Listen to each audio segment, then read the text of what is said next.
फटाक अवघ्या 30 सेकंदात बातमी डाउनलोड करा तक ॲप डिस्क्रिप्शन मधल्या लिंकवर लगेच क्लिक करा।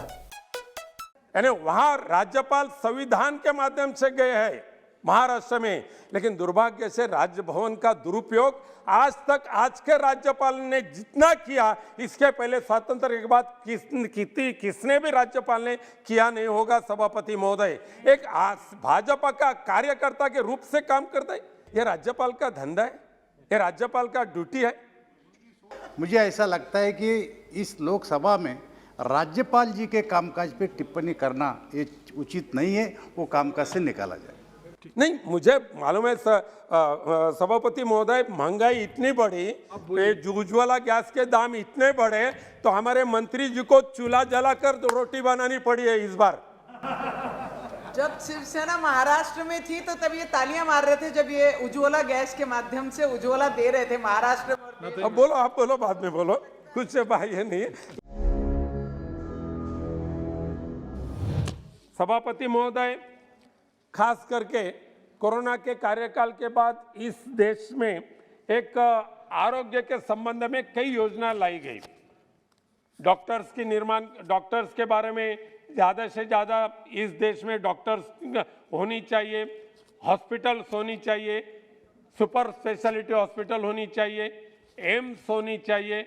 ऐसे ही हमारे महाराष्ट्र सरकार ने महाराष्ट्र में 4 गवर्नमेंट मेडिकल कॉलेज का प्रस्ताव केंद्र सरकार के पास पेश किया।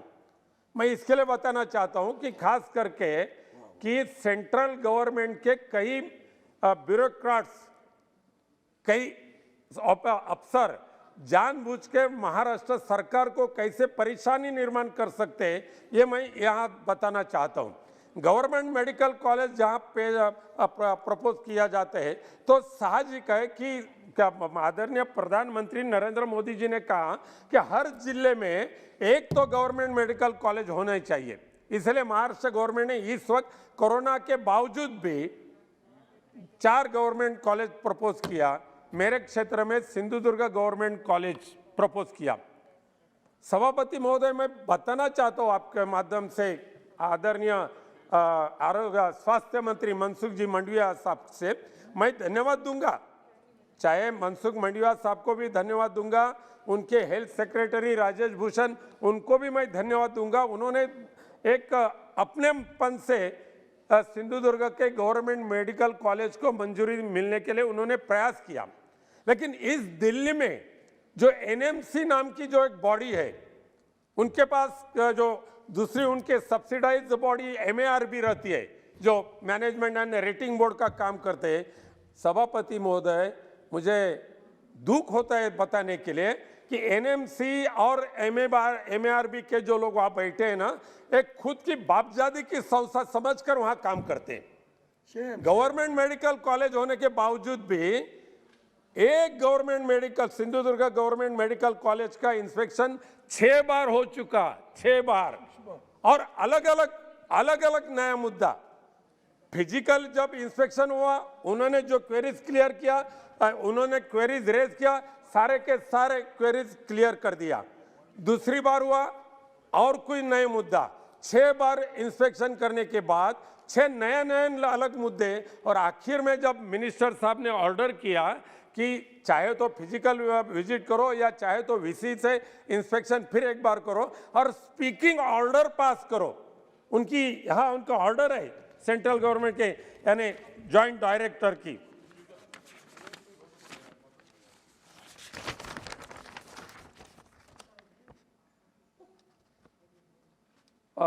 And pass the speaking order. ऐसे करने के बाद भी, इतनी क्लियर कट ऑर्डर देने के बाद भी डायरेक्टर एमी, इनका लेटर उनको गया एमएआरबी को, उन्होंने फिर एक बार इंस्पेक्शन किया और बोलते हैं वहाँ के डॉक्टर को, बोलते हैं कि आप यहाँ क्यों आते हैं, आपके गांव में आपको क्लिनिक चालू करो ना, काय के लिए आते हैं सिंधुदुर्ग में, आप कहाँ रहते हैं, आपके नेबर कौन रहा, आपके नेबर कौन है, आपको खाना अच्छा मिलता है क्या। ऐसी बकवास क्वेश्चन यहाँ के एमएआरबी के जो मेंबर्स वहाँ के डीन को या वहाँ के डॉक्टर को पूछकर प्रधानमंत्री नरेंद्र मोदी साहब के सपने में जो गवर्नमेंट मेडिकल कॉलेज है उनको डिसअप्रूव करने का काम करें। सभापति महोदय, उससे भी और आगे जाकर मैं आपको बताना चाहता हूं, एमएआरबी ने यानी एमएससी ने 17 नवंबर को अप्रूवल दिया, Sindhudurg government medical college approve, और 21 तारीख को डिसअप्रूव कर दिया। ये कहां का न्याय हो सकता है? एक प्राइवेट कॉलेज को, सिंधुदुर्ग के प्राइवेट कॉलेज को प्रोटेक्ट करने के लिए प्रधानमंत्री नरेंद्र मोदी जी का सपना ध्वस्त करने के लिए एमएआरबी के और एनएमसी के लोग जो बैठे हैं ना, उनको हकाल देने की आवश्यकता है, तो ही इस देश में गरीबों को न्याय मिलेगा। गरीबों को जो आधार मिलना चाहिए स्वास्थ्य के बारे में तो मिल सकता है। इसलिए मांग करता हूं मैं, जैसे मैं शुरू में बताया, मैं मंत्री जी का सराहना करता हूं, सेक्रेटरी का सराहना करता हूं, लेकिन इसके ऐसे जो एमएआरबी और एनएमसी के लोग हैं उनका मैं निंदा करता हूं। और जब तक ऐसे बदमाश लोग वहां एनएमसी में और एमएआरबी में बैठे, तब तक इस देश को, देश के स्वास्थ्य का जो प्रश्न है उसे उत्तर मिलने वाला नहीं। सभापति महोदय, मैं आगे जाना चाहता हूं। आज आदरणीय राष्ट्र महामहिम राष्ट्रपति जी के भाषण में बाबा साहब अंबेडकर जी के तत्व का अनुकरण किया गया। बाबा साहब अंबेडकर जी ने कहा था, मेरा आदर्श एक ऐसा समाज होगा जो स्वाधीनता, समानता और भाईचारे से आधारित हो। बाबा साहब ने आदर्शों को मेरी सरकार के ध्येय वाक्य हम मानते हैं, ऐसा राष्ट्रपति जी ने कहा। लेकिन मैं दुर्भाग्य से कहना चाहता हूं सभापति महोदय, आज बाबा साहब आम्बेडकर जी के माध्यम से संविधान का जो निर्माण हुआ अपने देश में, केंद्र और राज्य सरकार की जो मर्यादा है वो स्पष्ट की गई है। लेकिन दुर्भाग्य से आज केंद्र सरकार के माध्यम से इस देश के कई राज्यों में जहां भाजपा का सरकार नहीं होने के बावजूद वहां के सरकारों को कैसे परेशानी दे सके, कैसे अस्थिर कर सके, उन्हें डिस्टर्ब कैसे कर सके, इसीलिए एक संविधान के माध्यम से जो निर्माण हुआ था राज्यपाल, और राज्यपाल का इस्तेमाल करने के लिए शुरुआत किया। यानी वहां राज्यपाल संविधान के माध्यम से गए हैं महाराष्ट्र में, लेकिन दुर्भाग्य से राजभवन का दुरुपयोग आज तक आज के राज्यपाल ने जितना किया, इसके पहले स्वातंत्र के बाद किसने भी राज्यपाल ने किया नहीं होगा। सभापति महोदय, एक भाजपा का कार्यकर्ता के रूप से काम करता है। मुंबई क्षेत्र का ड्रेनेज चौकअप हुआ, चले राज्यपाल जी के पास। मुंबई क्षेत्र में राशन कार्ड नहीं मिला, चले राज्यपाल जी के पास। फिर राज्यपाल कहां थे? आइए सारे मेरे पास बैठे, हम अभी शासन चलाएंगे। ये राज्यपाल का धंधा है, ये राज्यपाल का ड्यूटी है। हम सोच नहीं सकते कि इतने भारत यानी महाराष्ट्र स्वतंत्र होने के बाद, चाहे वो पीसी अलेक्जेंडर हो, चाहे बाकी के हो चुके सारे राज्यपाल हो, आज तक इतना आज के जैसे राज्यपाल के जैसे बर्ताव इसके पहले कोई भी राज्यपाल ने नहीं किया था। तो मेरा कहना है कि वहां के सरकार को आप मार्गदर्शन करें, कुछ गलत होते जरूर उन्हें वो ये करे, लेकिन कुछ भी कहे। अभी ओबीसी के ऊपर राज्य सरकार ने एक ऑर्डिनेंस निकाला। ओबीसी का प्रश्न तो पूरे देश में हो चुका है। इंपेरिकल डाटा कलेक्ट करने का काम है चालू, चाहे केंद्र सरकार ने न दे।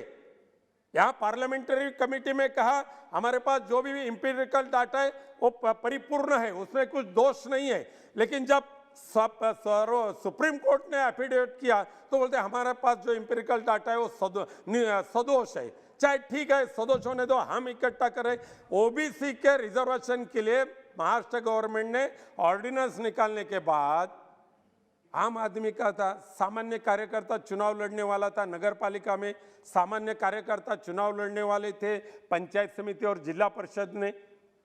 और सामान्य कार्यकर्ता को न्याय देने के लिए महाराष्ट्र सरकार ने एक कदम उठाया। लेकिन राज्यपाल महोदय जी ने सोचा ये महाविकास आघाड़ी का निर्णय, उसको स्टे तो देना ही है, साइन नहीं करना है। ऐसे सैकड़ों निर्णय जो महाराष्ट्र सरकार ने जनता के हित के लिए लिया, गरीबों के हित के लिए लिया, उसके ऊपर आज तक राज्यपाल महोदय ने साइन किया ही नहीं, उसके तरफ देखा ही नहीं, बैठे रहे फाइल के ऊपर। और जो महाराष्ट्र के कैबिनेट ने जिसको सिफारिश किया, पूरे कैबिनेट ने, और 12 एमएलसी की अपॉइंटमेंट के लिए राज्यपाल जी के पास भेजा, तो राज्यपाल बोले यह मुझे पढ़ना ही नहीं, इसके ऊपर देखना ही नहीं, इसके ऊपर देखना ही नहीं, उसके ऊपर क्या ये राज्यपाल जी का ये ड्यूटी है? न्याय देने का उनका ड्यूटी है? मंत्री जी खत्म हो जाएं, उसके बाद आप रिप्लाई दे दें। नहीं, मुझे मालूम है सभापति महोदय, महंगाई इतनी बढ़ी, उज्ज्वला गैस के दाम इतने बढ़े, तो हमारे मंत्री जी को चूल्हा जलाकर रोटी बनानी पड़ी है इस बार। जब शिवसेना महाराष्ट्र में थी तो तब ये तालियां मार रहे थे जब ये उज्ज्वला गैस के माध्यम से उज्ज्वला दे रहे थे महाराष्ट्र में। और अब बोलो, आप बोलो, बाद में बोलो, कुछ से बाह्य नहीं है, लेकिन ये सच्चाई है। मंत्री जी चूल्हा बनाकर खाना पका रहे, क्यों? अभी यहाँ बोलते कि चूल्हा जलाएंगे तो आग खराब होंगे, लेकिन परवड़ते नहीं है, गैस नहीं परवड़ते। 1000 उज्ज्वला गैस 1000 से भी ज्यादा गया, डीजल नहीं, पेट्रोल नहीं, दाम बढ़ते जा रहे, कम होने की कुछ बातें नहीं है। इसके लिए मंत्री जी जहां खुद चूल्हा जलाते हैं, तो हम आम आदमी क्या करेंगे? सभापति महोदय, चूल्हा जला नहीं पड़ रहा है, और चूल्हा जलाने के बाद फिर एक बार इस देश के गरीब लोगों के आंख दर्द होने लगे, और इसीलिए मैं मांग कर रहा हूं कि चूल्हा जलाना भी एक कला है। नहीं, अभी फिर एक बार चूल्हे का खाना बहुत पसंद करने वाले लोग आए हैं। सभापति महोदय, ये तो सरकारी कलाकारों की है। हाँ, बराबर। सभापति महोदय, इस देशवासियों को मैं धन्यवाद देना चाहता हूं। व्यापारी हो, छोटे किराना माल के लोग हो या बड़े व्यापारी हो, उन्होंने कोरोना के कार्यकाल के बाद भी, इतनी परेशानी सहन करने के बाद भी, जनवरी में, जैसे कि कल आदरणीय वित्त मंत्री जी ने कहा सभागृह में कि 1,40,986 करोड़ सिर्फ जनवरी में इकट्ठा हो चुका है जीएसटी। यानी कितना ईमानदार लोगों का ये देश है। लेकिन हमारे राज्यों को क्या मिला सभापति महोदय? हमारे महाराष्ट्र राज्य का आज भी 30,000 करोड़ जीएसटी आज भी दिन नहीं दिया है। और जो कारपोरेशन है, मेट्रोपॉलिटन कॉर्पोरेशन, मेट्रोपॉलिटन सिटी में जो कॉर्पोरेशन है, उन्हें भी जीएसटी के कानून के हिसाब से कम 3,500 करोड़ पिछले 3 वर्ष से दिया नहीं है। राज्य का काम कैसा चलेगा? वहां की विकास की गतिविधि कैसी चलेगी? अगर आप जिस राज्य में अपना पार्टी नहीं है, उस राज्य के ऊपर अन्याय करने के लिए आप सोचे, तो सही बात नहीं होगी। इस देश का जो रेवेन्यू इकट्ठा हो रहा है, उसमें करीबन 40% रेवेन्यू अकेले मुंबई और महाराष्ट्र के पास से मिल रहे हैं। लेकिन दुर्भाग्य से जो बड़े बड़े सेक्टर है मुंबई में, वो सारे के सारे गुजरात, सारे के सारे सूरत। लेके जाइए, जितना चाहिए उतना लेके जाइए, लेकिन हमारे हक का जो है ना, वो तो हमें मिलना चाहिए। आप बहुत अच्छा बोलते हैं, समय के अभाव है आपका। धन्यवाद महोदय। 2-3 मिनट, ज्यादा नहीं, 2-3 मिनट। मैं एक ही है कि मुंबई जैसे मेट्रोपॉलिटन सिटी के लिए जो देना चाहिए, कर्तव्य से देना चाहिए। मांगने का वक्त ही नहीं आना चाहिए। मुंबई रेलवे के लिए क्या दिया सभापति महोदय? मेट्रो के लिए क्या दिया?